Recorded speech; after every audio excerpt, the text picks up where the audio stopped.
all depresses us, that why this region, we have suffered enough.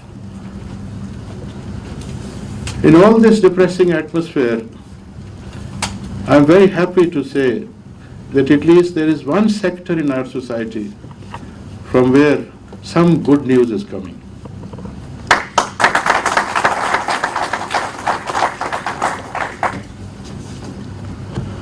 And that good news is the realization on our part as the relevant organ of the state in charge of dispensation of justice. It is our constitutional responsibility, and in Article 37D of the Constitution, it is the responsibility of this organ, the judiciary, to provide inexpensive and expeditious justice. This is a gigantic task, but unfortunately for some time, this has been put on the back burner. Things were just drifting, they were just floating, and nothing was being done to rectify all the wrongs that all of us know about. When I analyzed the whole situation from my own perspective and on the basis of my experience as a lawyer and then as a judge, I realized that out of the two major sections, that is one the civil side, on the other hand is the criminal side, which is the side that I should attend first? And I realized that a person involved in a civil dispute is at least living with his own family, in his own house, in his own environment. He has problems going to the court for a long time, pursuing the matter, but still he is in the comfort of his own family and friends and atmosphere, surroundings, maybe his own house. But then on the other side, in criminal cases, people are languishing in jails and for years and years at an end without any prospect of an early conclusion of trial. And nobody even bothers to consider what happens to the wives or the spouses and children of such convicts or such accused persons languishing in jails. Those wives or children, they have not committed any offense. The man might have committed any offense, or the prisoner might have committed any offense, and the society is very happy to keep him behind bars. But the wife, the spouse and the children have not committed any offense. But they unfortunately have to suffer more than the prisoner. Generally, crimes are committed by people with lesser means. They are not very well-to-do people. Generally, poverty sometimes drives them to commit crimes. And when the bread earner or breadwinner of the family is in jail, that spouse of that breadwinner has no source of income. She is just a housewife, maybe uneducated, illiterate, has no skills except cooking food and washing clothes and cleaning house. Has the society thought about that spouse? Maybe for 6 months, a year or 2 years, the family supports her. What about those young children who have to go to school? They have to be attended to, they have to be coached, they have to be trained by the family as a family unit. But they are without a father. And for some time, yes, the family looks after them for maybe 6 months, a year or 2 years. Thereafter, what happens to such people? Nobody has even thought about it. Women are driven to odd employments in other people's homes. And unfortunately, sometimes they are physically abused. They are driven to prostitution. They have to survive. Has the society discharged its burden of looking after those affected people? And those children, they have no money to go to school to pay fees. There's no father around to look after their activities. They are ultimately being driven to the same path of committing crimes and falling in bad company. So, keeping all this in view, I thought the first thrust of our effort to improve the system should be on the criminal side. That has more urgency in it. So with the help of Mr. Shah and Mr. Sohail Nasir, we sat down and we came up with a plan how to deliver justice as quickly as possible, and that too at the trial level. We came up with the idea of model courts. With our combined experiences, we came up with a plan, and the plan was simple, that all possibilities of adjournment have to be eliminated. I was told by my late father, who had practiced law for more than 55 years, that in his days, the trial of a murder case would take 3 days, and 3 days were fixed. There was no concept of an adjournment. The police investigating officer was there to produce all the witnesses on behalf of the state, and the judge had no other work except to hold that trial, and the trial was completed in 2 or 3 days. That was the norm. So gradually, like all other norms, somehow we deviated from this norm as well.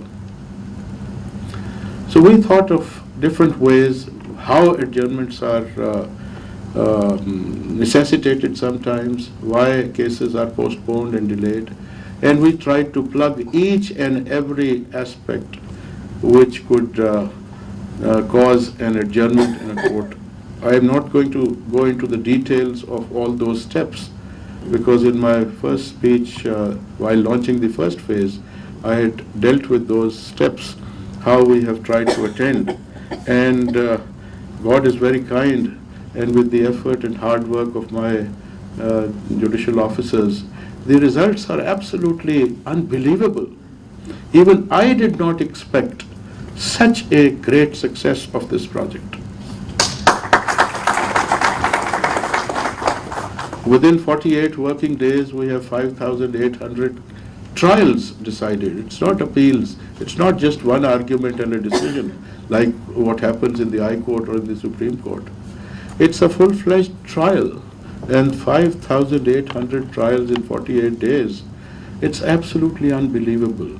But this miracle has happened because of the dedication, commitment, not only of the judicial officers, but I must say that with the full cooperation of the legal fraternity as a whole, the lawyers, the health authorities, the police authorities, and the jail authorities, everybody has cooperated and things have worked out. So this was the first issue that I thought needs attention, and that we have attended to, and inshallah, every month on the criminal side, we will try to add one more judge to every district, so that within no time, within a few months, the entire districts will be model districts, and all the judicial courts, the courts will be model courts in the entire country, inshallah, within a few months. The second issue that I thought was critical to any criminal justice system, and that was truthfulness of evidence, truthfulness of testimonies. There cannot be any justice achieved unless there is truthful evidence. And unfortunately, in the year 1951, Lahore High Court noticed in a case, Justice Munir was the author of the judge. His Lordship noticed in a judgment that unfortunately in this part of the world, people tell lies, even on oath in a court of law. So he said we have two options. Either we keep on rejecting those testimonies and all the accused will be acquitted, or we somehow allow those witnesses to tell lies, and then the judge will be able to sift grain from the chaff and sift truth from that which is untrue. This all started in 1951 till the early 90s, when His Lordship Mr. Justice Muhammad Afzal Zullah, the erstwhile Chief Justice of Pakistan, he gave a judgment and said that in an Islamic society, this cannot be allowed. Islamic dispensation of justice is based upon truth. Anything which is false is perjury. And in this Islamic state of Pakistan, if this practice started in 1951 is examined on the scale in the touchstone of Islam, then this cannot be allowed to continue. But His Lordship only raised this question, but allowed the activity to continue. Till the year 2019, when Almighty Allah helped me and my colleagues in the Supreme Court to come down very clearly that justice is to be dispensed on the basis of truth and truth alone, and if a witness perjures himself, if gives a false testimony, he is no sifting of grain from the truth. The whole testimony is to be rejected. This, in the legal parlance, as you must be knowing, is called falsus in uno, falsus in omnibus. False in one respect, false in all respects. So we have already declared that in this country, where the Constitution itself says that nothing can be enacted against these injunctions of Islam, when the law of the land also makes perjury a criminal offense, so how can the judges or the courts allow the witnesses to depose falsely and then take upon themselves to sift grain from the chaff? No, the responsibility lies with the witnesses to tell the truth, and any witness who mixes truth with falsehood, his testimony will be rejected. So these were the two issues, delay and falsehood. So we have attacked both these sides with your support, that judiciary will not tolerate this, and we will take every step to eliminate both these causes which are unfortunately causing problems in the dispensation of justice in criminal cases. This idea of model courts was started in 2017 in the Lahore High Court. 4 districts were introduced. Mr. Justice Mansoor Ali Shah, the Honorable Chief Justice of that time, now His Lordship is our colleague in the Supreme Court.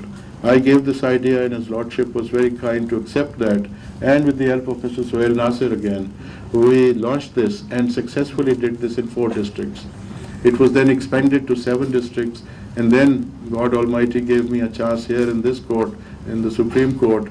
We have launched it throughout the country. And inshallah, as you have been told, that 6 districts now have zero pendency of murder cases and narcotics cases.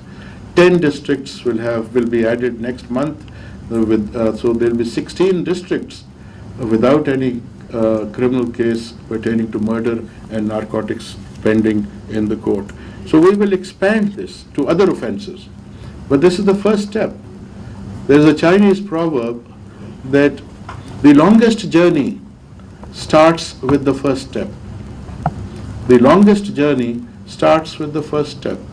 So we have taken those first, second, third, fifth, sixth steps, and we are already on the journey with your support. And inshallah, we will not stop till we reach the destination, inshallah.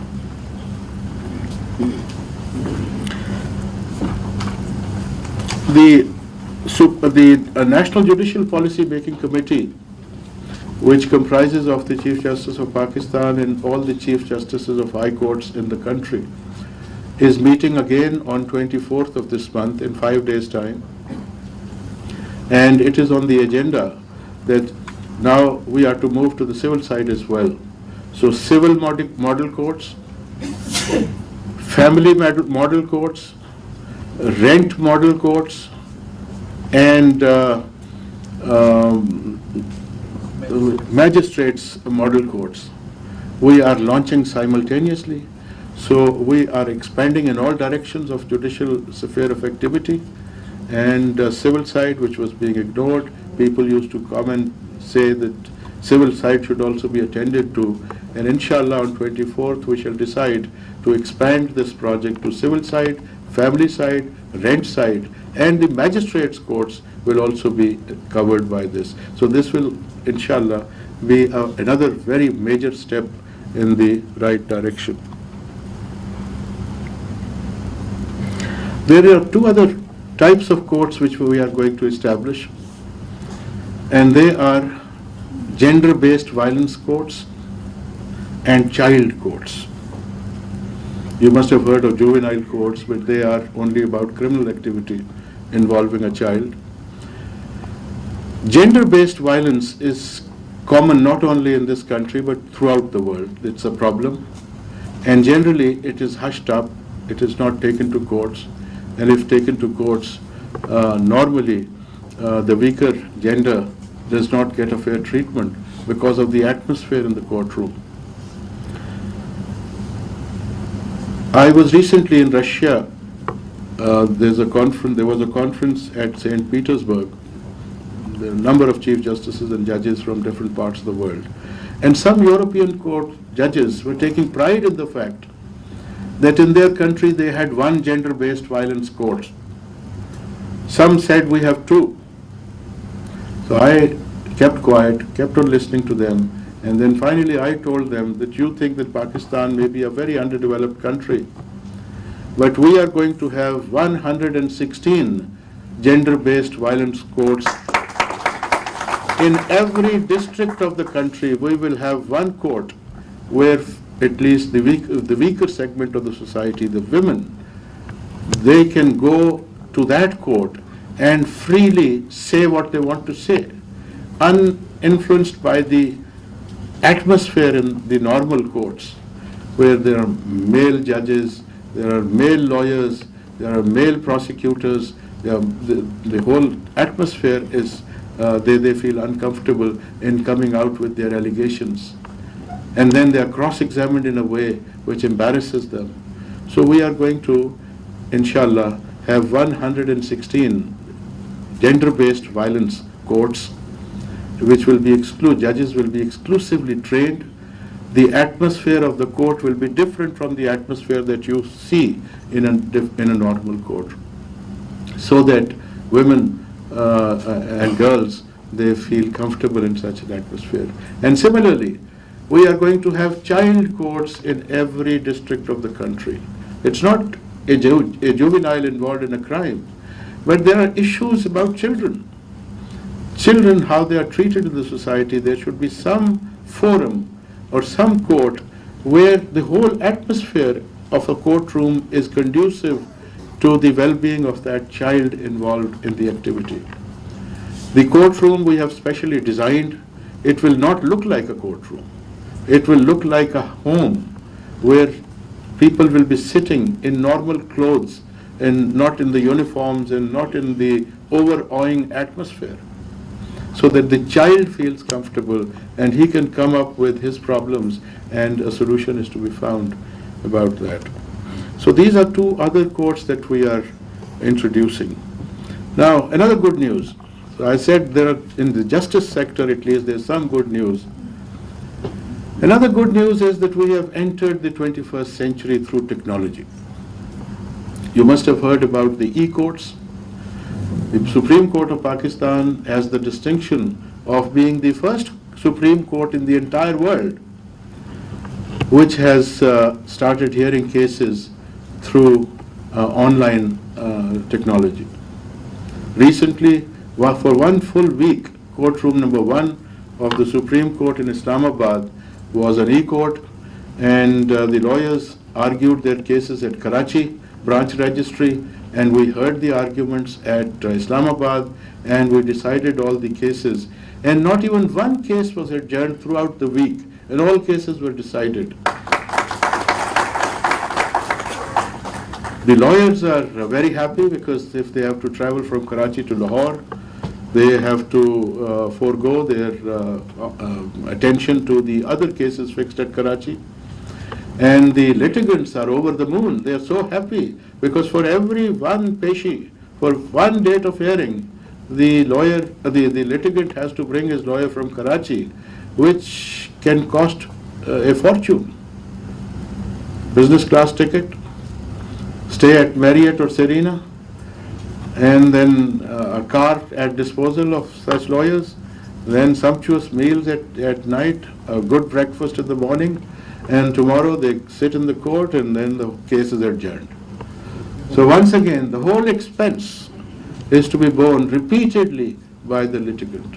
So they are over the moon, they're so happy.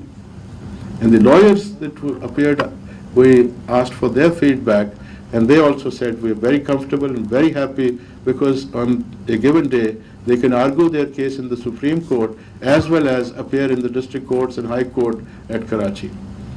So my first priority for this EEC project was Quetta. I wanted this project to start from Quetta branch registry, but there are some issues of band width and whatever is to be given to such technology, and there are some security issues involved which we are sorting out, and inshallah in the end of July we will be starting our e-courts from Quetta as well, inshallah. The second development in technology is that we are going to have a state-of-the-art research center in the Supreme Court of Pakistan. There are 5 or 6 world-renowned search engines in internet technology which search legal cases needed by you, and we have already set up the research center. We have already put in place the infrastructure. One world-famous research engine, LexisNexis, has already been installed. 4 or 5 other engines will be installed very soon. And 3 Supreme Court judges and 7 research assistants are going to the United States of America to study this aspect further, visit their research centers, and to get training. So this shows our level of commitment, that we want to do something. We want to improve things. And once this is established, it will be made available to the high courts and then made available to the district courts. Any judge sitting in any part of Pakistan will be able to access that research center, give his query that I want research on this issue, give me the case law, the statutes involved, give me a comparative analysis. What happens in Brazil in such cases? What happens in Nicaragua? What happens in England? So with the click of a button, the research assistants shall provide even to that civil judge sitting in maybe Chishtia will be able to